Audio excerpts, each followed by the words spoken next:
On March 30th, 1946, in the small town of Litochoro, at the foot of Mount Olympus, a violent clash erupted that would mark the beginning of a protracted and devastating conflict. The Battle of Litochoro was not a large-scale engagement by conventional military standards, yet its timing and symbolism designated it as the opening shot of the Greek Civil War, a conflict that would tear the nation apart and become a critical flashpoint in the nascent Cold War. This account will detail the progression of the battle from its origins in the fractured aftermath of World War II to its final, bloody conclusion, examining why this single night of fighting held such immense significance, far transcending the immediate outcome of victory or defeat. To comprehend the forces that converged on Litochoro, one must first understand the state of Greece following its liberation in 1944. The country was left deeply scarred by years of brutal Axis occupation. During this period, the most formidable resistance had been organized by the leftist National Liberation Front (EM) and its military wing, the Greek People's Liberation Army (ELS), led by the Communist Party of Greece (KKE). However, their ascendancy was contested by other resistance factions, including royalist and nationalist groups, leading to violent internal power struggles even before the occupiers had fully withdrawn. The liberation in late 1944 did not bring peace, but instead unleashed these pent-up animosities. The Decembriana, a month of intense street fighting in Athens in December 1944, saw British forces intervene decisively to support the returning Greek government in exile and prevent an ELA's takeover. This confrontation culminated in the Treaty of Varkiza in February 1945, which mandated the disarmament of ELAs. The treaty, however, failed to heal the nation's wounds. Instead, a period of state-sanctioned and paramilitary persecution known as the White Terror was unleashed upon former members of EAM and ELAS. Across the country, right-wing groups, often with the complicity of government security forces, hunted down, imprisoned, and executed thousands of leftists. In response, many former ELA's partisans fled to the mountains, the traditional refuge of Greek rebels. Clandestinely, they began to retrieve hidden weapons caches and reorganize, preparing for a potential resumption of armed struggle. The political climate grew even more charged with the approach of the general election scheduled for March 31st, 1946. Denouncing the process as rigged and unfair, the KKE called for its supporters to boycott the polls. It was in this explosive atmosphere that armed leftist groups, operating under the covert direction of the KKE, began planning bolder actions. The mountainous terrain of Mount Olympus in northern Greece, with its dense forests and high peaks, became a natural sanctuary for these reconstituted guerrilla bands. Litochoro, a town situated at its base, was identified as a strategic target, housing a gendarmerie station that symbolized government authority and had been implicated in the detention and torture of local communists. The town was poised to become the epicenter of the coming storm. Litochoro was a modest town, its population of several thousand reliant on farming and livestock. Its strategic importance lay in its position as a gateway to the Mount Olympus Massif, with paths and river valleys offering clandestine routes for guerrilla movements. The government presence was embodied by the local gendarmerie station, a fortified two-story building manned by approximately 15 to 20 gendarmes and National Guardsmen. They were armed with standard infantry weapons and tasked with maintaining order in a region seething with political tension ahead of the election. They were not prepared for a coordinated military assault. The attack on Litochoro was executed on the night of March 30th, 1946. Continuing into the early hours of March 31st, the assaulting force consisted of a disciplined group of 33 guerrillas, most of them battle-hardened veterans of ELAs. They operated under the command of a leader known by the nom de guerre Ypsilantes, a name deliberately chosen to evoke the heroes of the 19th century Greek War of Independence. This unit had been operating from a concealed base high on Mount Olympus, armed with a collection of rifles, submachine guns, and grenades, many of them salvaged from weapons hidden after the Varkiza Agreement.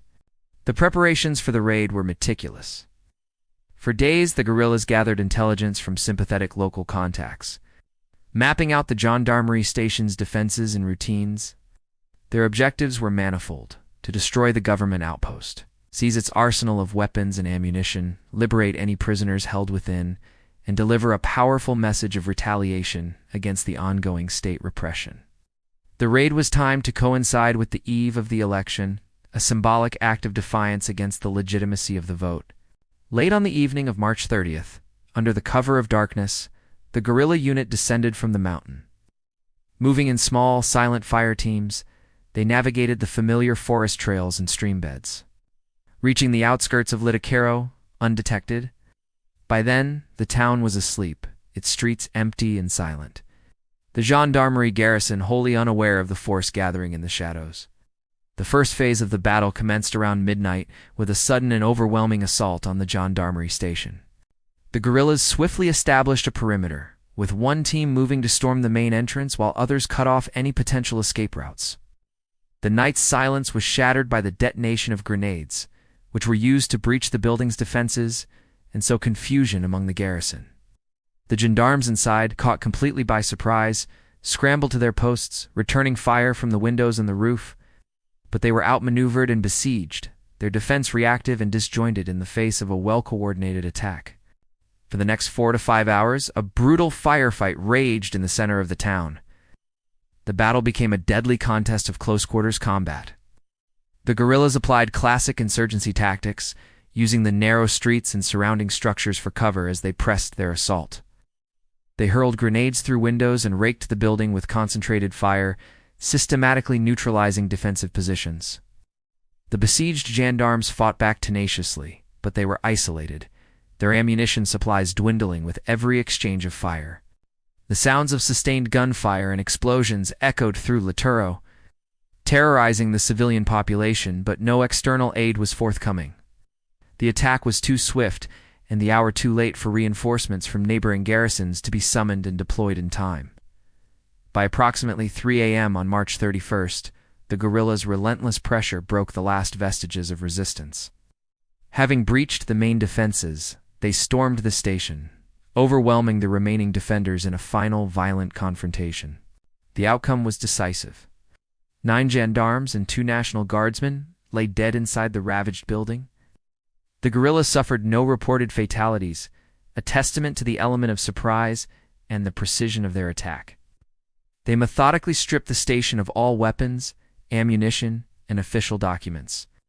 Taking several gendarmes as prisoners, the attackers then executed a disciplined withdrawal, melting back into the darkness of the mountain slopes just as dawn approached.